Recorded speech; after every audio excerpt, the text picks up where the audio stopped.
మేము రావణ్ విమర్శలు దేవుళ్ళని దూషించిందో లేకపోతే గనక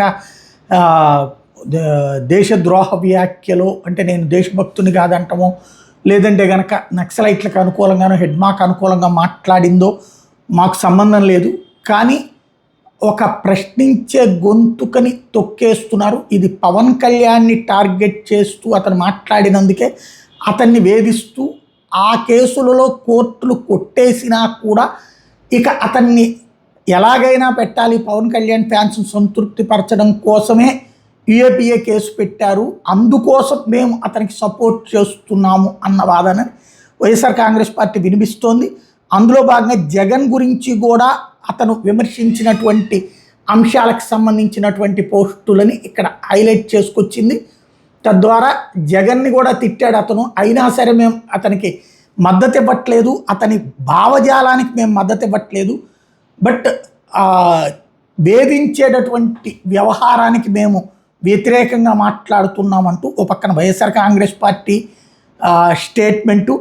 అదే సందర్భంలో ఎవరైతే ఈ వ్యవహారాలకు సంబంధించి అంటే ఇంతకుముందు తెలుగుదేశానికి పూర్తి సపోర్టింగ్ వ్యక్తిగా ఆ పైన నెగిటివ్ ఇష్యూస్తో ఇబ్బంది ఎదుర్కొని చివరి రోజు మాత్రమే ఉద్యోగం చేసినటువంటి ఎవరైతే ఏబి వెంకటేశ్వరరావు గారు ఇప్పుడు ఈ మధ్యన ఒక మేధావిగా పబ్లిక్ ముందు మూవ్ అవుతున్నటువంటి దశలో ఈ ప్రశ్న రావణ్కి సంబంధించినటువంటి అంశంలో ఆయన ఒక కొత్త వాదాన్ని తెర మీదకి తీసుకొచ్చారు.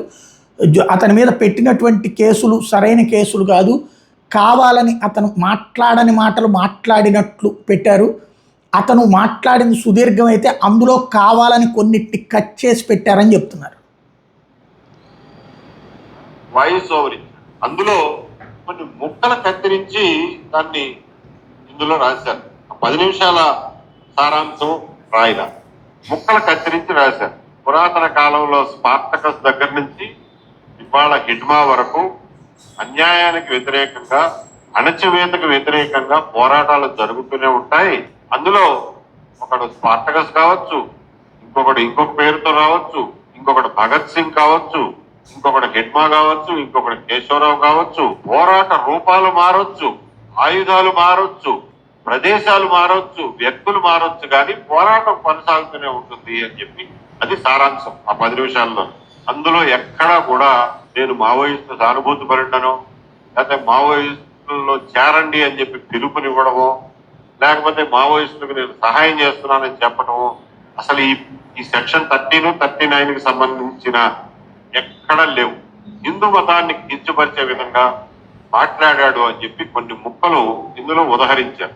వీటి పెట్టిన ముక్కలు అతికిచ్చి పెట్టిన ముక్కలు. యాక్చువల్గా రావణ్ ఒక సుదీర్ఘమైనటువంటి ఉపన్యాసంలో రాధా మనోహర్ దాస్ అనే ఆయన మాట్లాడిన దానికి జవాబుగా మాట్లాడిన విశ్లేషణలో కొన్ని ముక్కలను తీసుకుని వాటిని అతికిచ్చి ఇదిగో చూసారా హిందూ మతాన్ని ఎంత పెద్ద మాట అనేశాడు. అరే హీరో అలా ఉండేవాడు గాడ్ అవుతాడు.